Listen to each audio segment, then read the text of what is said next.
Greetings. If this is your first time watching the BREA Convocation series, be sure to look for BREA's Convocation page and partake of our other dynamic, socially relevant talks and performances after this is over. My name is Chris Green, and I'm the director of the Loyal Jones Appalachian Center here at BREA College. And tonight, you're going to be meeting 4 artists who are part of the Women of Appalachia project. The Women of Appalachia project began about 12 years ago, bringing together artists of diverse genres, modes, ages, professions, races, and places. The project empowers and strengthens Appalachian visual, literary, and performing artists through fellowship and positive community connections. Each year, jurors of the project select applicants to build a roster of women artists who bring their voices and vision even more into the world. Today, the project includes 74 such artists, centered in the larger Ohio Appalachian region, with others connected to Eastern Kentucky, West Virginia, Southeastern Pennsylvania, Eastern Tennessee, and West Virginia. Now, how, you might ask, are we going to get 74 women into any one event, especially when they're all over Appalachia? Well, throughout the year, the project holds events all up and down the Appalachian region, where members, as they are able, come, where they perform and show in venues where women's issues can be examined, addressed, dissected, embellished, and safely shared with audiences and each other through presentations of visual and word art. Tonight, we're lucky to have 4 of those artists with us. After I introduce them, they'll be performing for about half an hour, and then there will be a question and answer discussion with them following. Before I share about them, here we go. On the right-hand side of the image I just shared, you'll notice a book called Women Speak. It's the 6th anthology by the Appalachian Women of Appalachia Project. For information on ordering it and the artist's other work, please email us at the address shown on the bottom right, and we'll send along a list that shares the titles and of that book, as well as the author's preferred venues of their work. Our first performer up tonight is Carrie Gunter Seymour, whose award-winning poetry collection is titled A Place So Deep in America It Can't Be Seen, Inside America It Can't Be Seen. Her work has been featured in numerous publications, including Daily Verse, Rattle, and the LA Times. She is a poetry instructor, the 2020 Ohio Poet of the Year, and the Ohio State Poet Laureate. Next, Sue Powers takes the stage, banjo in hand. Sue holds an MFA from Carnegie Mellon University with a minor in creative writing and an MFA in painting from the Platt Institute. She is an adjunct lecturer in the Department of Art in Carlow University. Her art is influenced by immigration and labor history, memory, and the sentient nature of our environment. Then comes Karen Sauer McElmurray, the author of Waiting Radiance, a novel released in April 2020 with the University Press of Kentucky. She is also the author of Sundered Children, A Birth Mother's Journey, a memoir. Her essays have been awarded the Annie Dillard Prize and the Horizon Anthology Award. And finishing out the night is Savannah Sipple, a writer from East Kentucky. Her debut collection, WWJD and Other Poems, explores what it is to be a queer woman in Appalachia. Her writing can be found in Southern Cultures, Salon, Appalachian Heritage, now the Appalachian Review, Waxwing, and The Offing. I give you Carrie Gunter Seymour.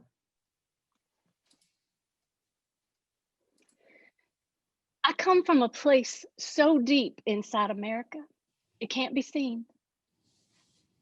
White oaks thrash.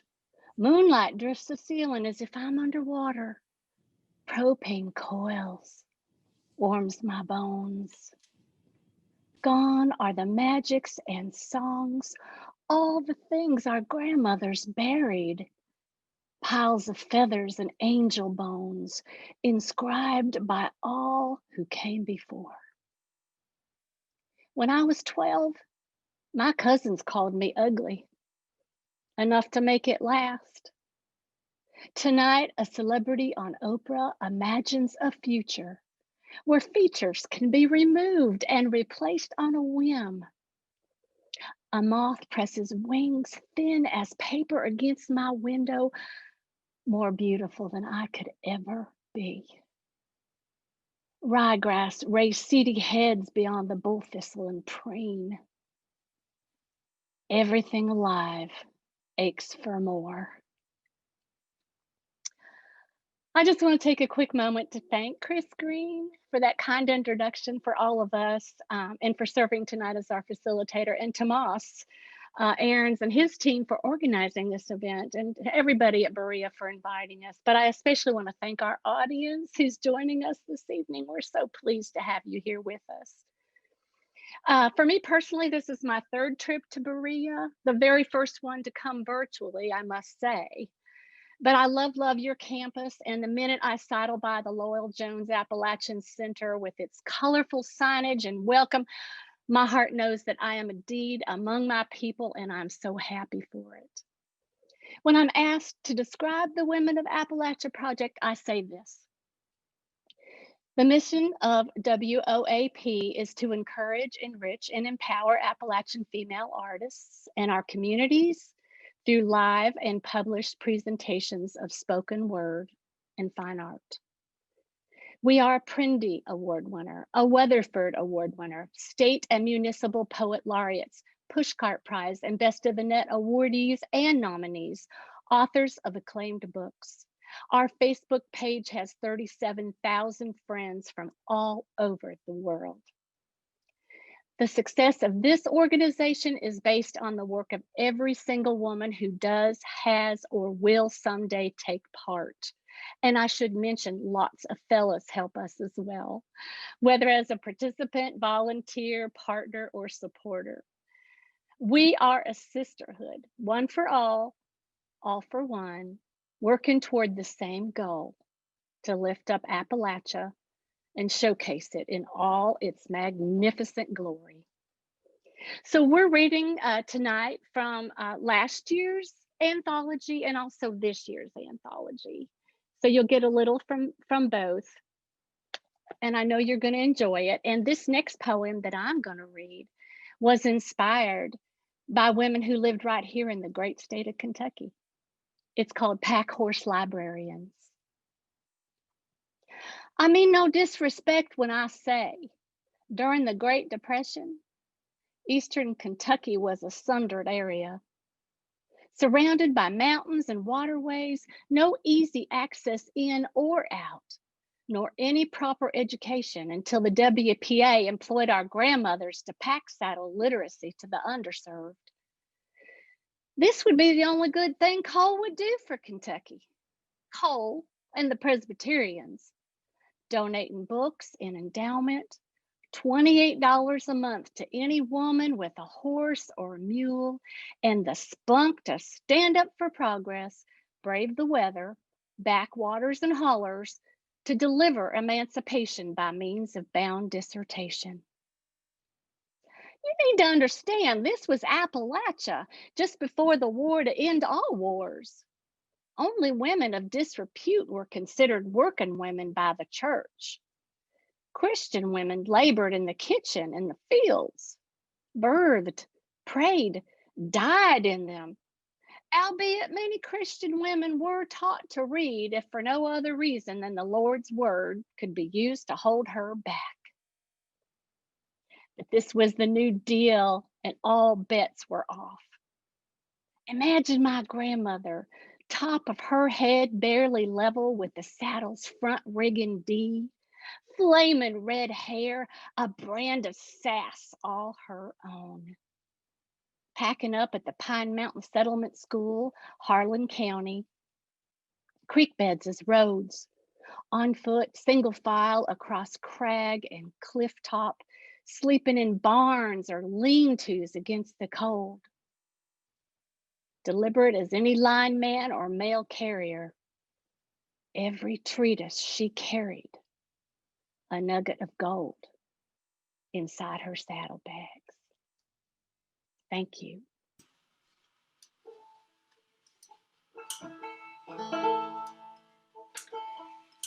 Hi, Maria.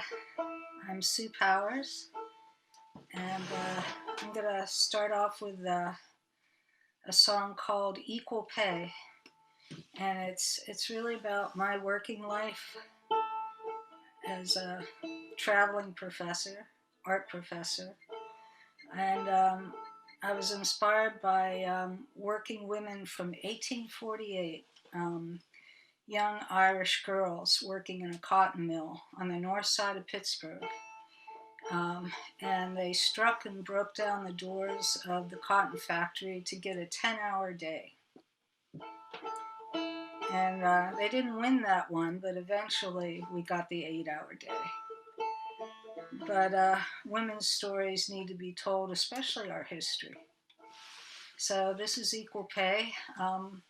Behind me is Jeff Berman playing the mountain dulcimer.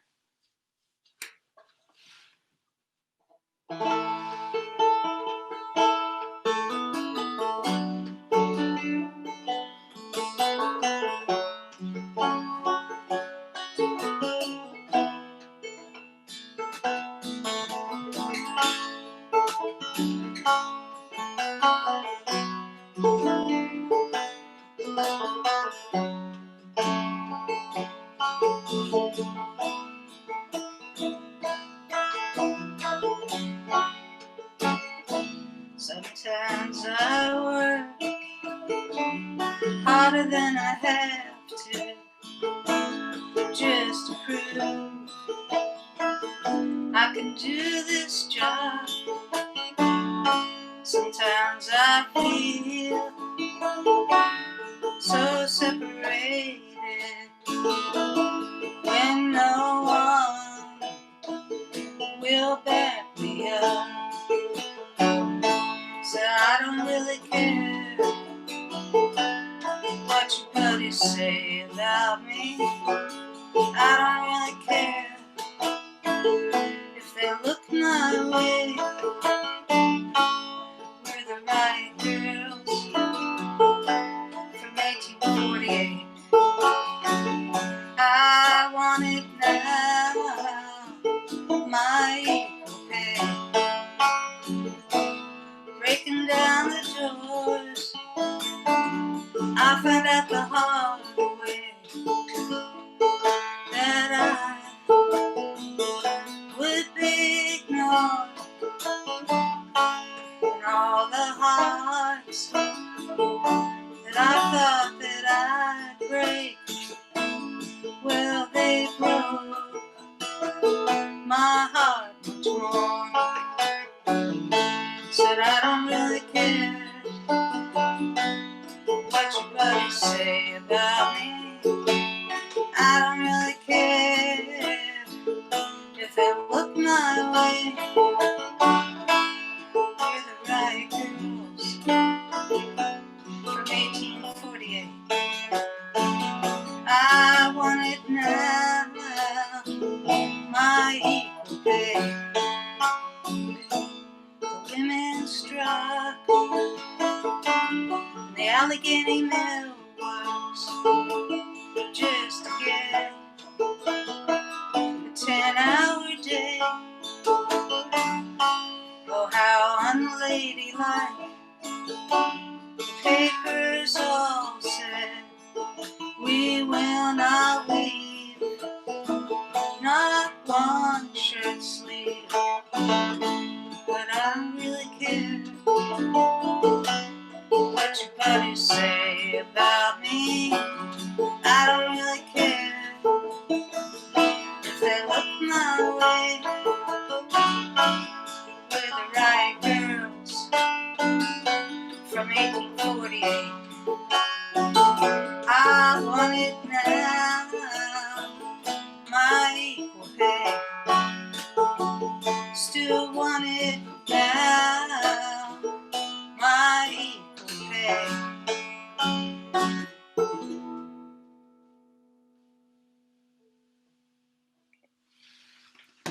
Thank you.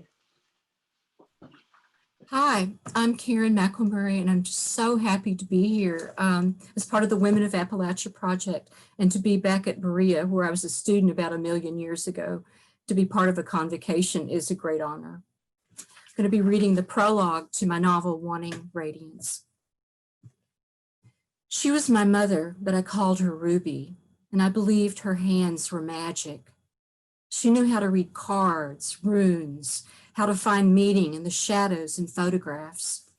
Some people believe she could cast spells for anything from bringing a missing lover back to healing sickness, but I'd never seen the proof of it. The only thing I knew for sure was that my mother was afraid, partly of fortunes. But I knew she was most afraid she'd reveal the truth I wanted most, my own father's name. She'd look at me, head to one side, laugh when I asked about our past. Just tell yourself we come from a long line of tale-tellers, she'd say. She also said you couldn't trust a thing like love, but I loved it anyway. A highway at night with the car windows down, the radio playing Jim Morrison. I loved not knowing where we'd end up, for how long. I was 15, but I did the driving and studied Ruby's hands while she surfed the air. That summer, we rented a trailer near a spring outside of Dauncey, Kentucky. Ruby said it was a miracle that spring hadn't dried right up in the heat. In the cool of mornings, I helped her make potions, helped her mince stinging nettles and pawpaws, helped her rummage through her things to find rattletails from snakes, bones of critters she'd found in the woods. Steam rose from the stove, and the kitchen was full of songs about wild horses. The potion simmered, and I painted her nails red as she gave me a sip of her sweet wine, reminded me of spells. Whisper your beloved's name 3 times to the night wind. Me, what I wanted was to be a blues singer in a nightclub in a city with a name I couldn't pronounce. I wanted kohl around my eyes, chocolates from Paris, France. Some days I wanted to stay put long enough for a boy to love me. The only charms Ruby ever gave me were daily spells to make me safe or to make me bitter. Don't look at them boys like that, she'd say when we went someplace they had a jukebox. It was her doing the watching, her hand shoved deep in her pockets as we watched hips touching hips in time to the Eagles or Johnny Cash. Her eyes were heavy with want. By late afternoon, Ruby was antsy. She paced beside the long shadows in the kitchen wall.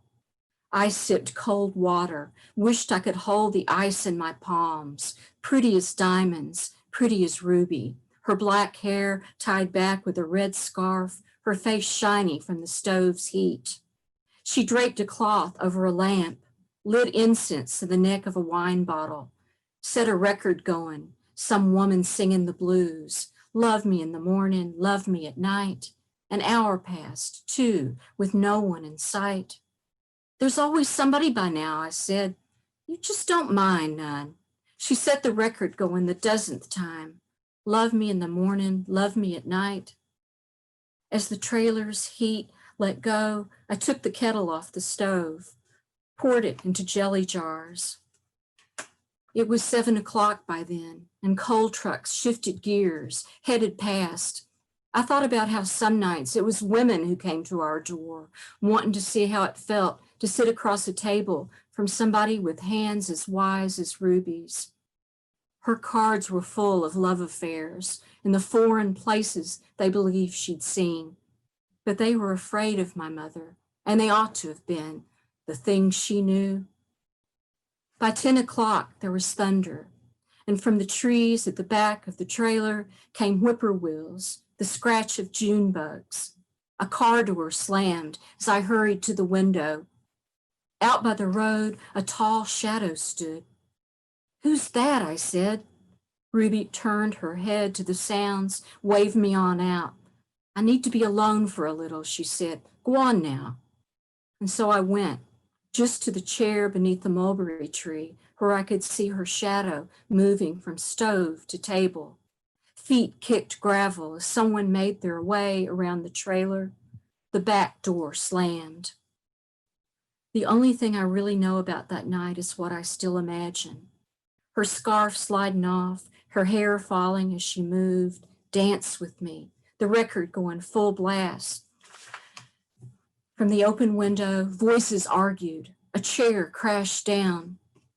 The truth is, I remember some things and nothing at all from that night.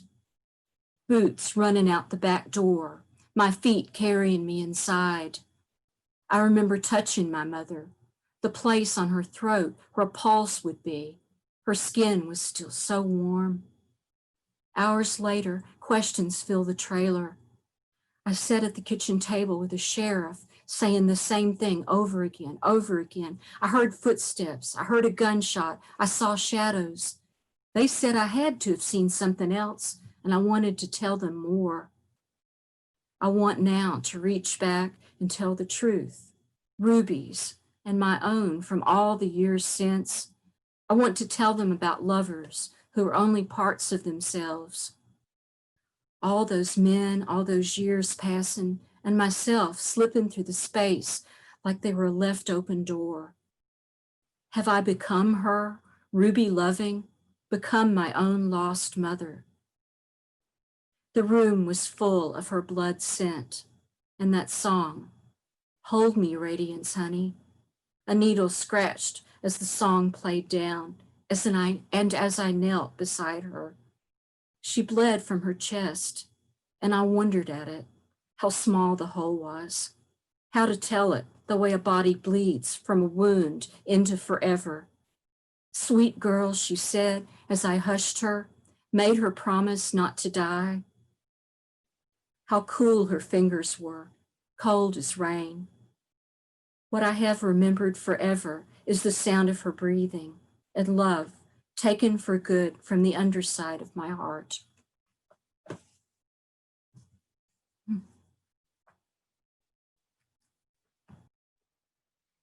That was fantastic, Karen. My name is Savannah Sipple, and I am from Eastern Kentucky.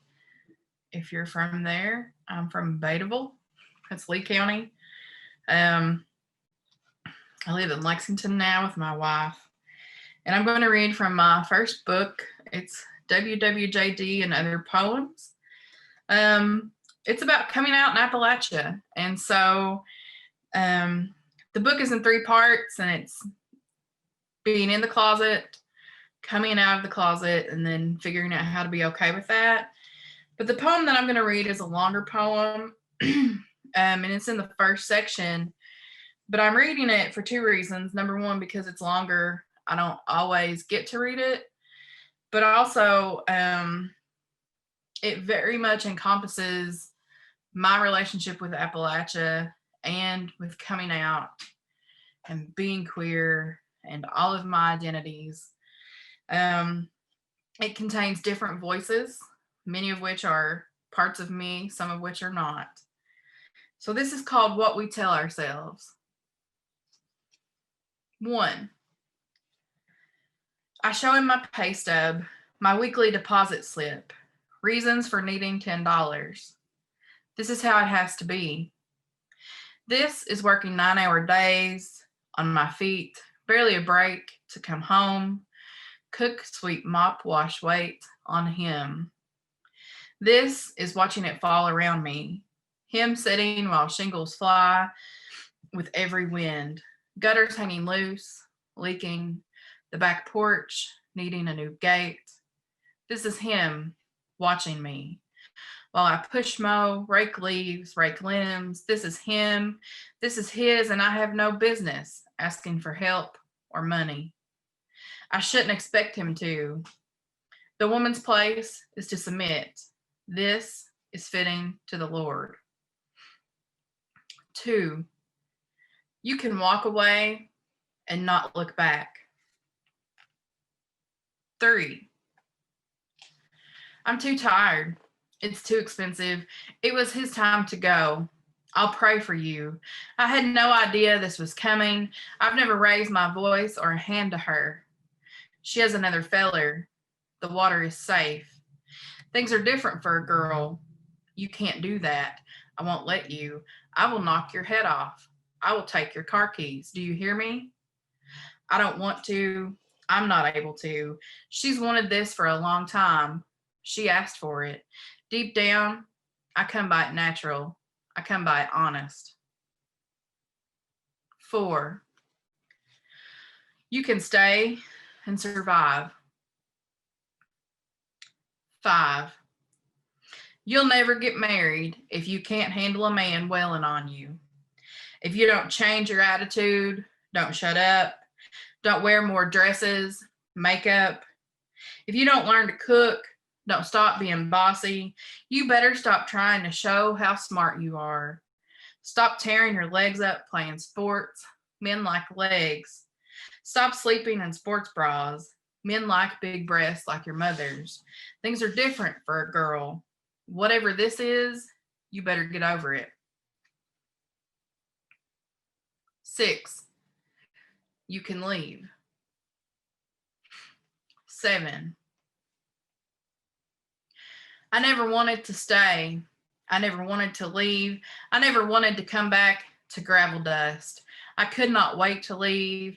I could not breathe in the shadows. I could not stand the good country boys, could not stand the Bible thumping, teenage girl humping men. I never could keep a secret. Their shit-eating grins scratch my back politics. I know I will never meet people as honeysuckle good as home. I know city neighbors won't never love me as much. I know what the good country people say. I know the good curvy road. I know how my skin tightens when I have to go home. I don't want to go home. I don't know where home is. I don't know if I love the mountains. I don't know if I hate the mountains. I love to drown in the mountains. I hate the crooked mountains.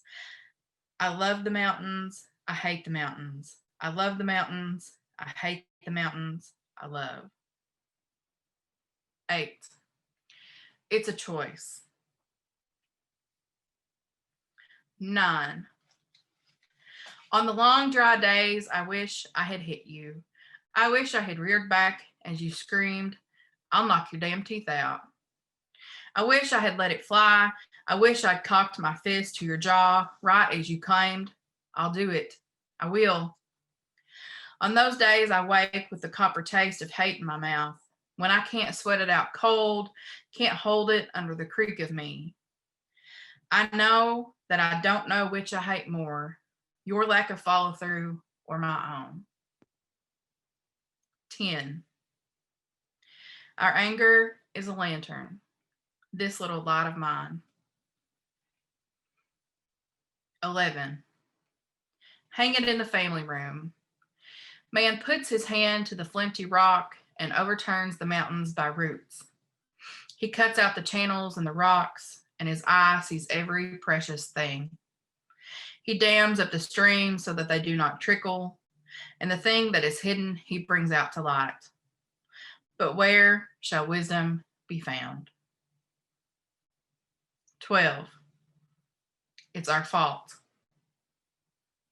13, rid her of topsoil, cleanse the skin, blast it open with knife, with dynamite. The things we mine out are what kill us. Needle wire your way to the seam, drag line tissue swift. Strive for clean margins. Place small clips, metal clips to mark your spoil. Don't overburden her with waste. Use a drain for the slurry. What would we save if we didn't destroy the breast? Follow up with sponge baths, support groups, radiation bumper stickers. Then you can reclaim what is yours. 14, you can come back. 15, she always was a little bit queer, they'll say when you show up at the funeral home with a full-on Leslie Pompadour, black dress and tights be damned. Still you'll smile and tell them you're doing just fine, even after the good church folks stare at you side-eyed and whisper, backslider. 16, you can forgive. 17, when it all goes to hell, the holiest among them turn on you first. We'll open a red-spined hymnal, sing, it is well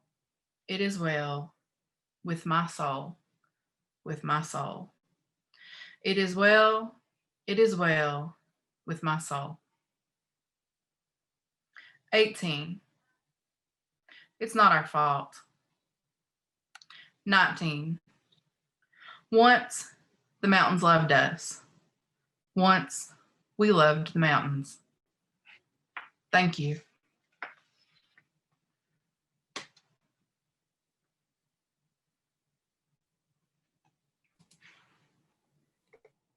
Well, I believe that brings us here to this moment we have now for our audience out there. First of all, I hope you all are applauding as loud as I am for everybody and as loud as I did and hoot and hollered. If only there's a way to can all that. But this is our audience's chance to use the question and answer to be curious about our authors, to ask them about their projects. To do anything that to hear what you might like to hear them talk about. And I'll keep an eye open on the question and answer feed and share those as they come in.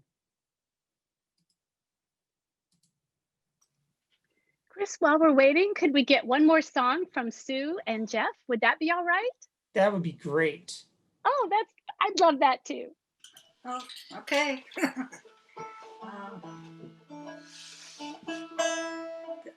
I'll play a song called Back to the Patch, which was inspired by this group of women writers. Made me really think about the other women in my family. And I took a trip with my grandmother back to all the patch towns where she had lived. She lived in 6 of them. And in western Pennsylvania, we call a company town, a coal mining town, where the workers live. We call that a patch town.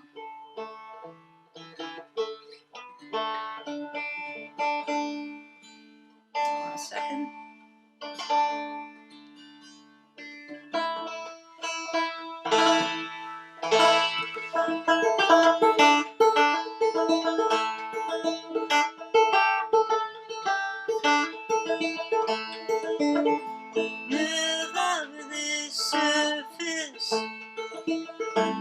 Some exactitude,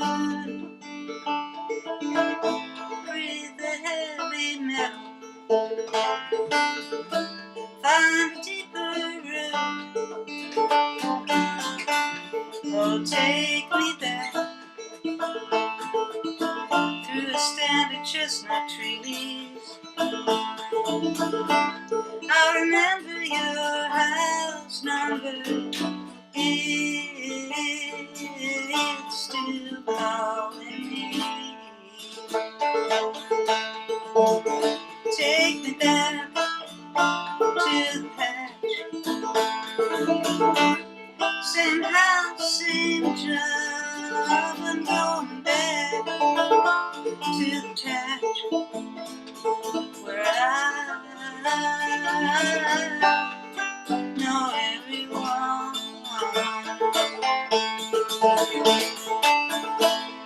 The company town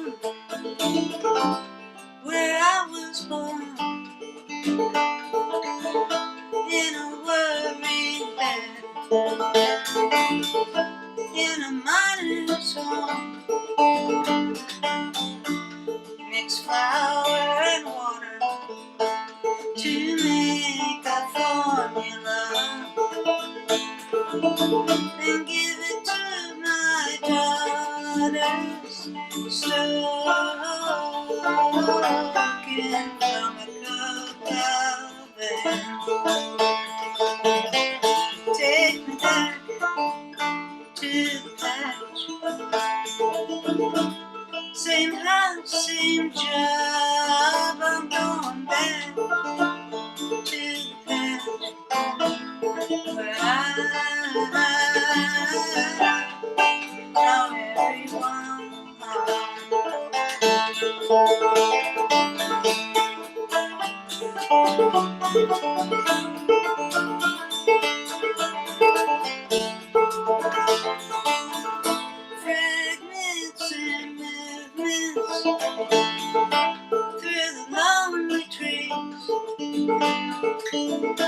Fog is getting thick in the hills where Jesus lives. Oh, take me back to when the workers rest. Says he's gonna get married in a hand-me-down dress. Take me back to the past. Same house, same job. I'm going back to the past. Where I know everyone.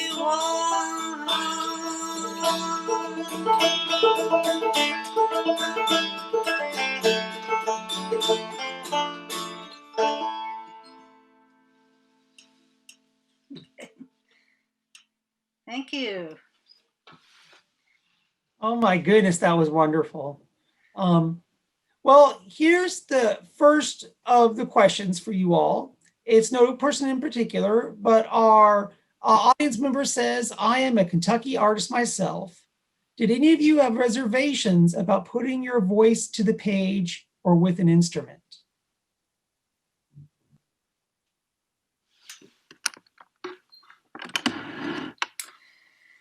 It's scary Karen, the first couple of times.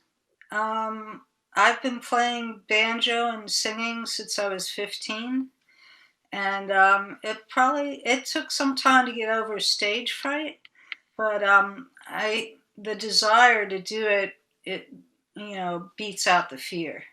I just have a need to do it, and more and more to be able to do it for most of my lifetime. It's I realize I've been telling stories all along, and that's what I like to do. So just do it.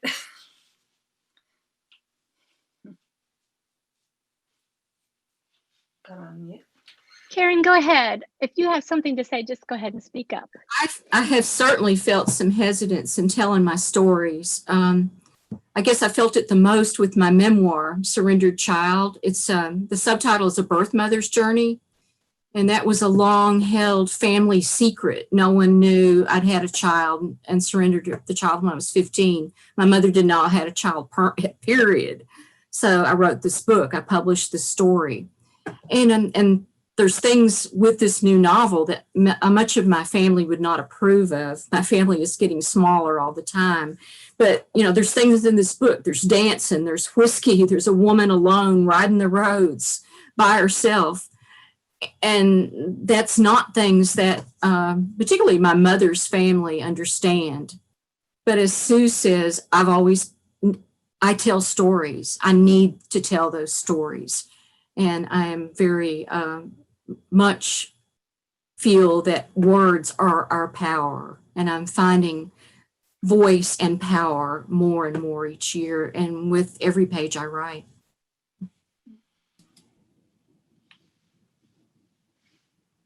Carrie or Savannah, do you have anything you would like to share for that one? Well, I can say I get stage fright every single time. Doesn't matter. I get it every single time. So I'll just share that with you. But like Sue says, I just do it anyway. So.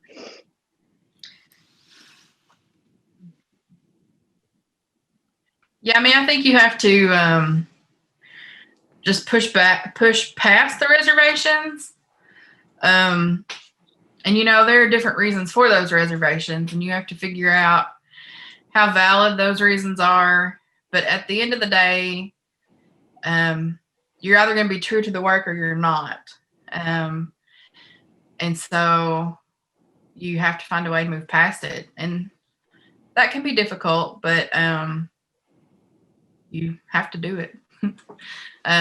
Or it hurts your work, I think. So it takes practice. And for a lot of times that means every time you write or every time you put something out there, you kind of have to take in a deep breath and brace yourself. But if you're focused on the work then it becomes easier, I think.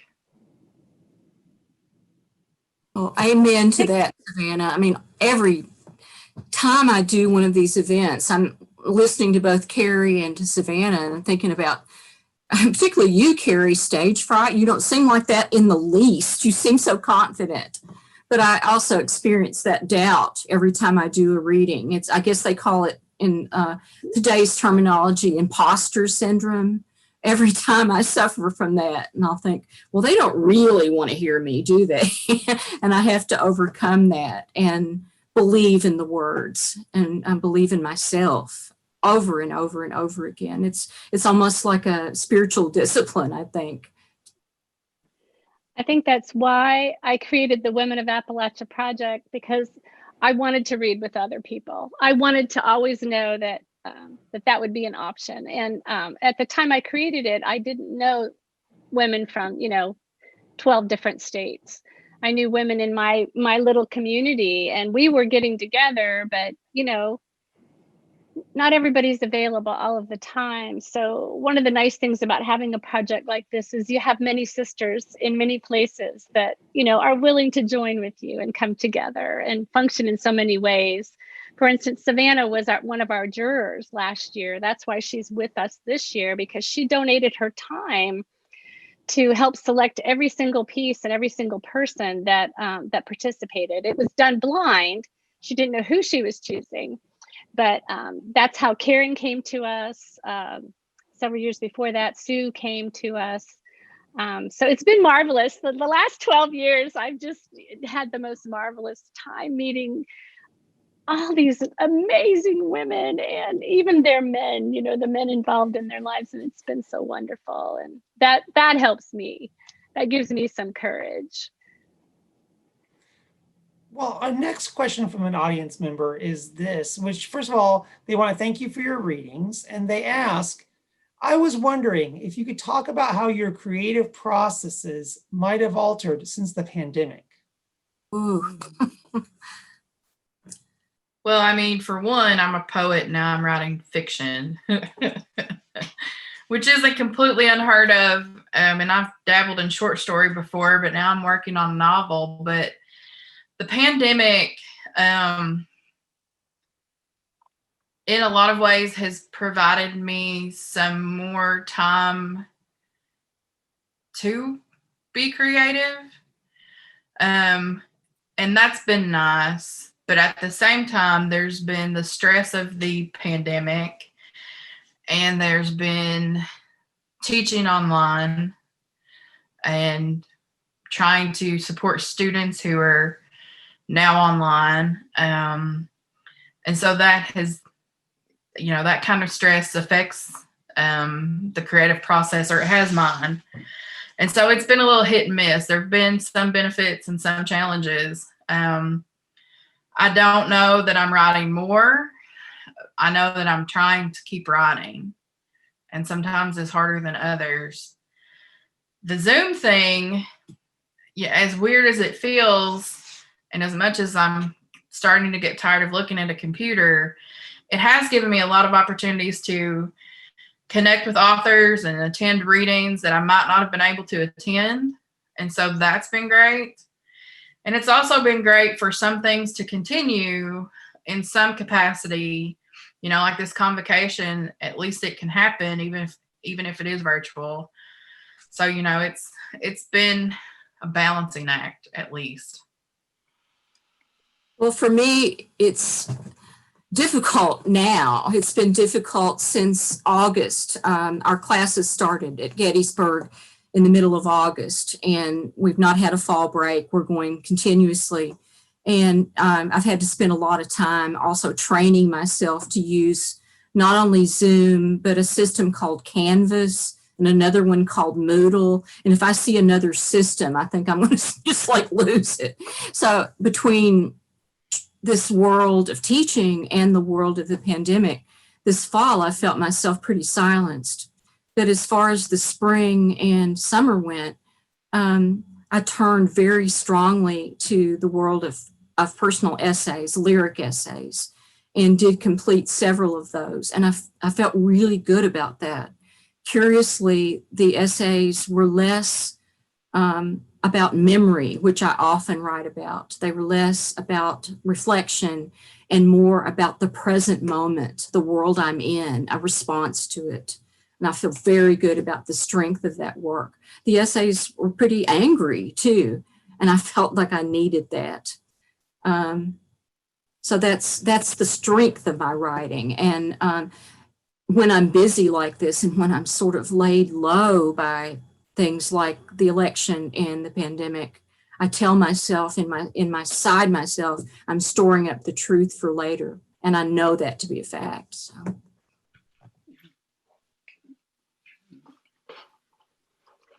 I like that, Karen. I think I'm in the same position. My mother passed in May, and of course, she was in a nursing home, so I was not allowed to be with her until the very end. And at that point, I'm not even sure she knew I was there.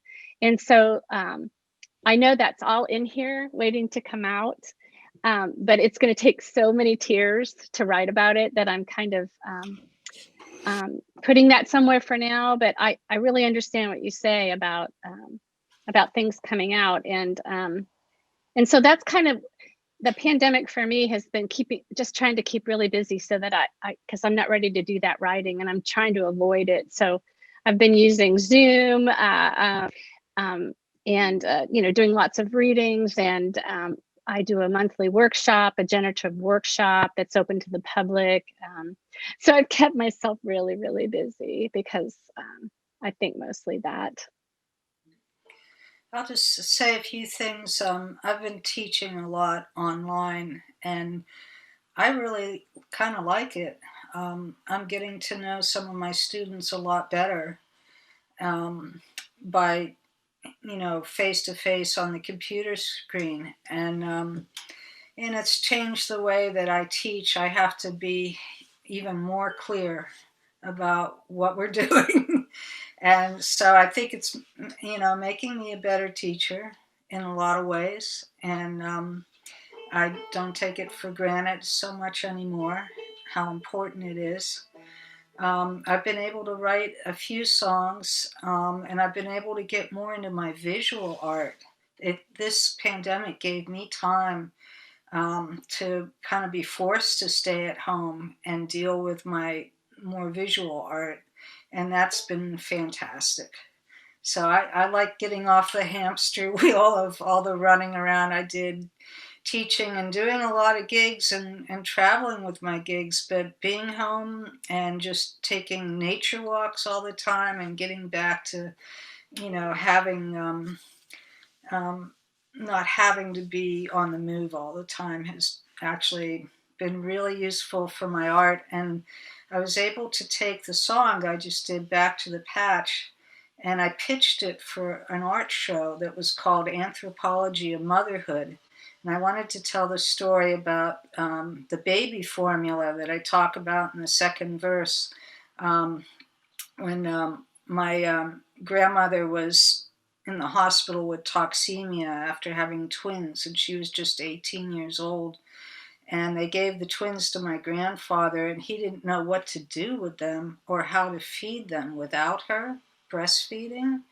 And some of the black men in the mine where he worked gave him a baby formula, which was mixed flour and water, basically sugar, put it in a bottle, and the twins thrived on this stuff, so that the next 6 children they had, they all fed them that same formula. They just kept doing it. But that's why the patch towns, a lot of them were integrated, and the mix of cultures. My grandmother was from Slovakia. She came here when she was 7. So it was lots of different people being in the woods in the middle of nowhere in these towns, building friendships, and they were very different. So I just said, some men have to be mothers too, is like that kind of idea, and everybody has to help. You don't raise a kid by yourself. I mean, some people do, but I had to put images to that story. So I created photographs of still life objects and some old photographs of my grandmother and grandfather and the twins, and some more abstract photographs. And I was able to connect them in a video with the song and just have some photos on the wall that spoke about the life or death situation they were in at the time. And I'm so happy with this that I got a chance to mix my art and music together.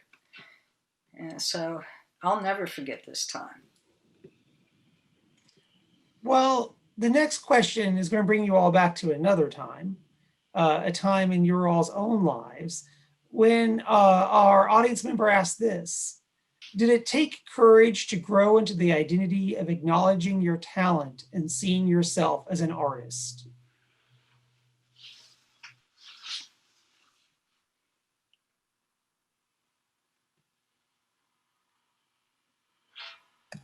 Well, I guess, I'm sorry, Carrie, you want to go ahead? Go ahead. No, please, Karen, go first. I thought you were going to say that. Well, in a word, yes. I would, in the first place, I mean, I guess these things are connected.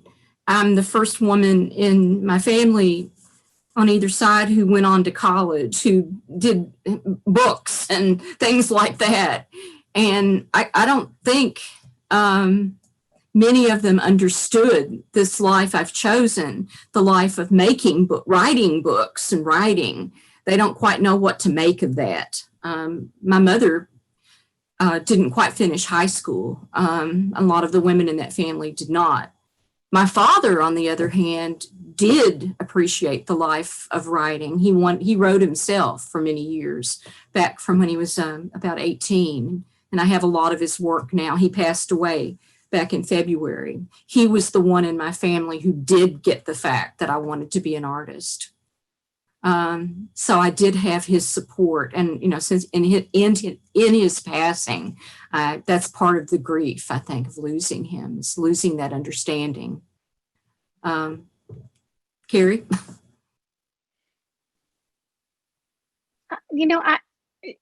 I don't know about you. I'm still waiting to know that I'm a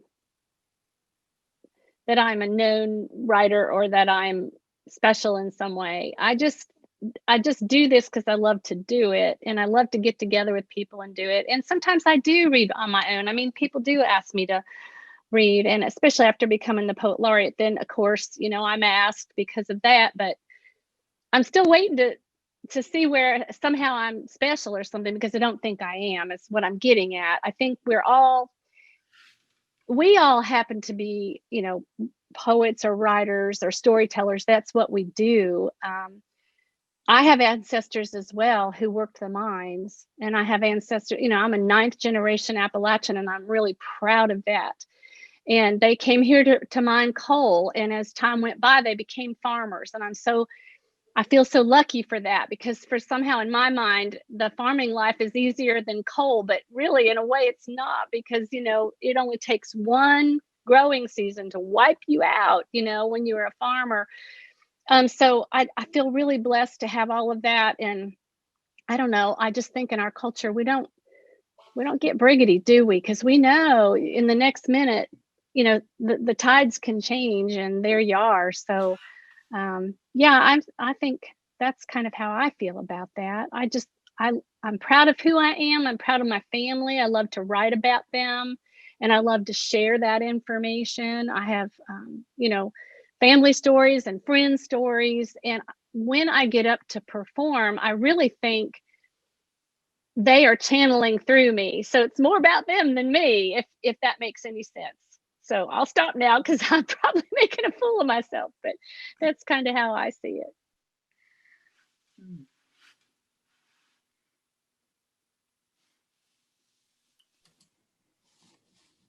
Sue or Savannah, do you have thoughts about when you first began, and the kind of, what courage you had to find, or were you just propelled into it by the sheer must-have-to-do-ness of it? I mean, I think I was probably crazy enough to think I was a writer from early on. Not by any standard other than I love to read and I love to write and I wanted to do it. And it felt like growing up when I did in the 80s and being female, I had to defend every damn thing I did.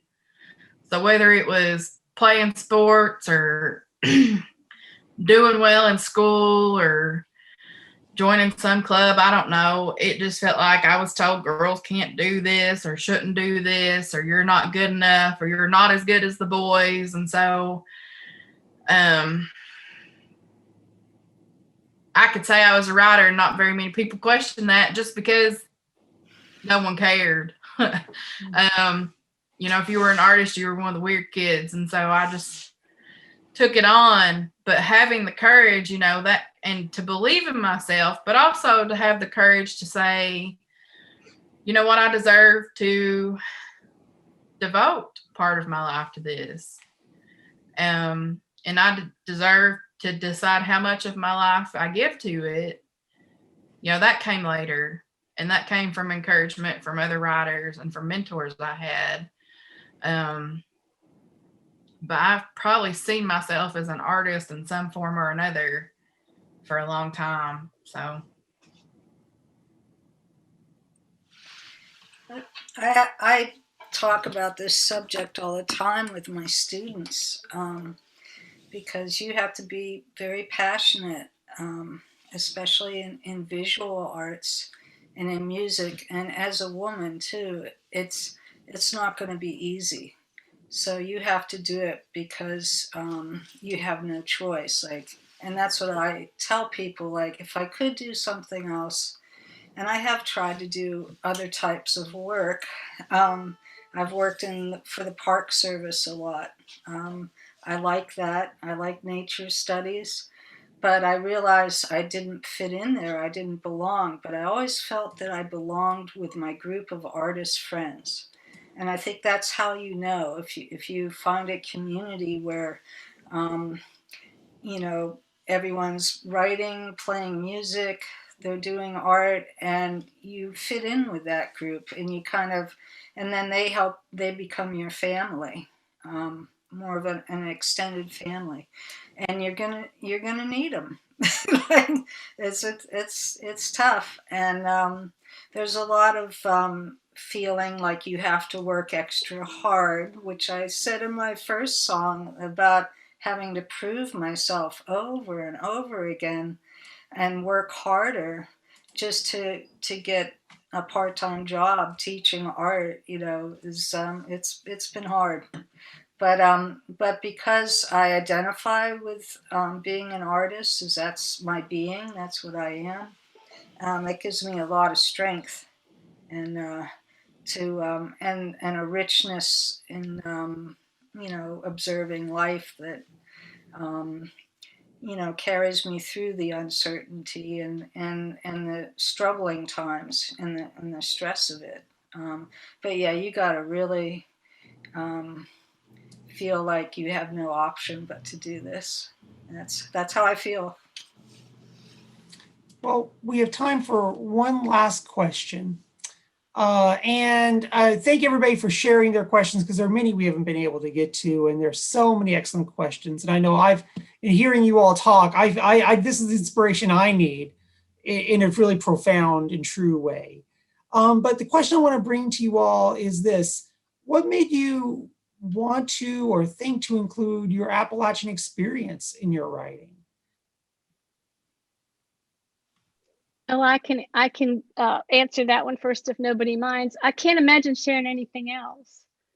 I mean, I just can't imagine. I mean, like I said earlier, I'm so proud of it. I'm so proud of my grandparents who worked so hard. They were true blue farmers. I mean, they were self-sustaining, and I feel so blessed to have been able to be a young child and experience that. And then when I started researching my family and finding out all of this about 9 generations of people, I have one great aunt that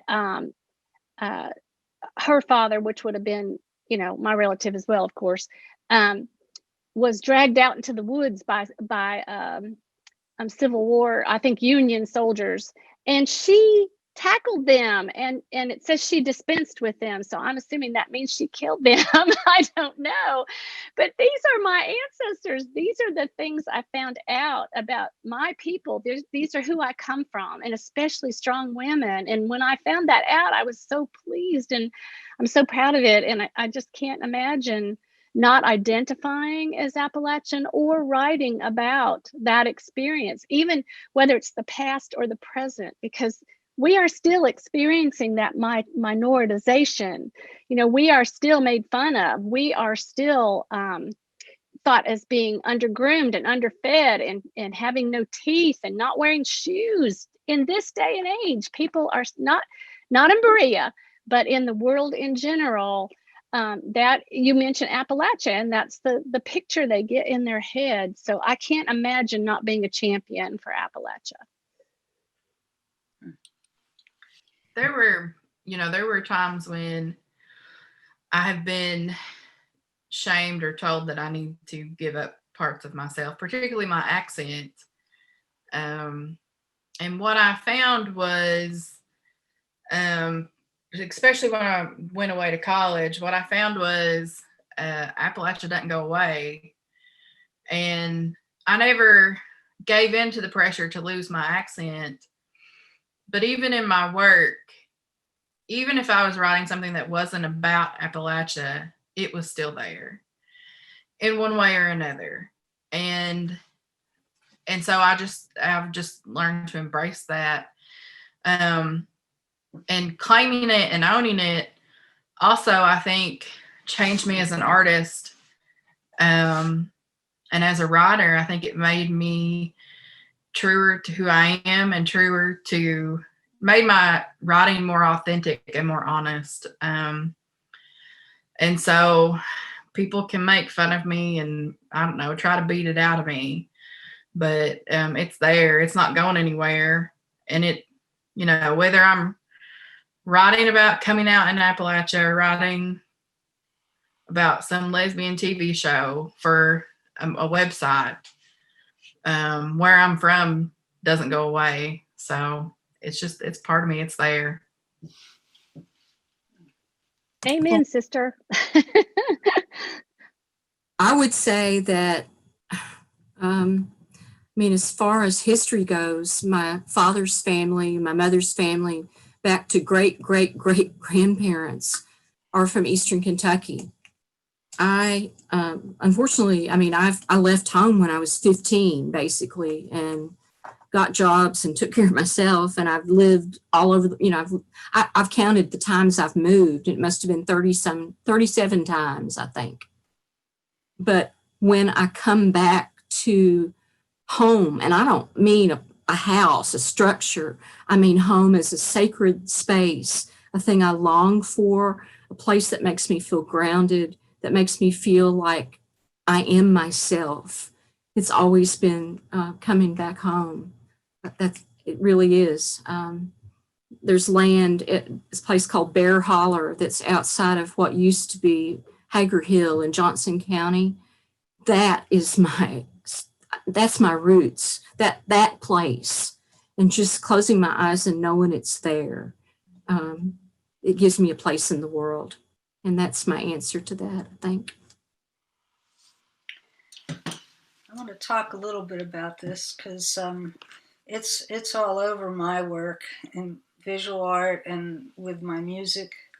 But I also would live a double life where I was, Appalachian in culture, and definitely it's the environment itself. It's the mountains and the valleys and the rivers. To me, that's the nature's the big character in my life that I have a relationship with, and it's this place, this region, okay, that I think affects us all who grew up here or immigrate here, or, you know, the land kind of takes us and makes it a part of it. That's how I look at it. And there's something very magical and mystical about the landscape of Appalachia that I think, you know, gets inside people. And that's how I know I am Appalachian. I feel so strongly about the earth itself, the terrain, but I've also wanted to deny it too in order to fit in, especially living in the cities. And I lived in New York City for a long time and just didn't want it to be something that I made my art about. And now I've gone completely the other way, and I'm like, no, this is what I want to talk about. And it's actually improved my art and my music to not deny my heritage. I always talked about my family. My family plays music. They've played fiddle tunes and for square dances for, to tell you, centuries in Western Pennsylvania. So I grew up with all this playing of the Appalachian music. And I, you know, wanted to feel like, you know, it was authentic, but I could do something new with it, you know, something I inherited, but take it into a contemporary times. But I was embarrassed by it. My dad was embarrassed by it. When he would go to college, he was called names, you know, going to University of Pittsburgh. He'd drive in the farm truck, and he would deliver milk along the way on his way to Pitt. And at the time he went to college, there weren't that many rural students from the farms going to college. So, you know, he downplayed it too. He didn't want anyone to know. So, yeah, it's nice to be able to really embrace it as a great strength. Well, I want to thank you all for this and for inspiring, I know, myself and our audience for what you've shared, where you've taken us, and where you're helping point to where we need to go. So thank you all very much. A little round of applause for me. And I would like to ask Thomas Lorenz to come back on to finish up our convocation for us. Hi, everyone. This is Thomas Ahrens, Director of Convocations. I'd like to express my gratitude to all of you, and especially, of course, our very, very wonderful presenters, Carrie Gunter Seymour, Sue Powers, and Karen Celia McElmurray, and Savannah Sipple. Thank you all so much. It was really interesting. Then, of course, thank you, Chris, for moderating. And last but not least, thanks so much, Mackenzie Carter, for being our audio-visual engineer tonight.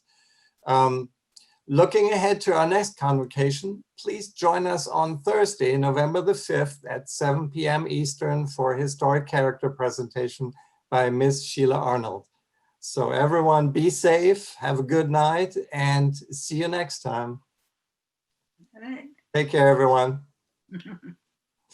Bye-bye.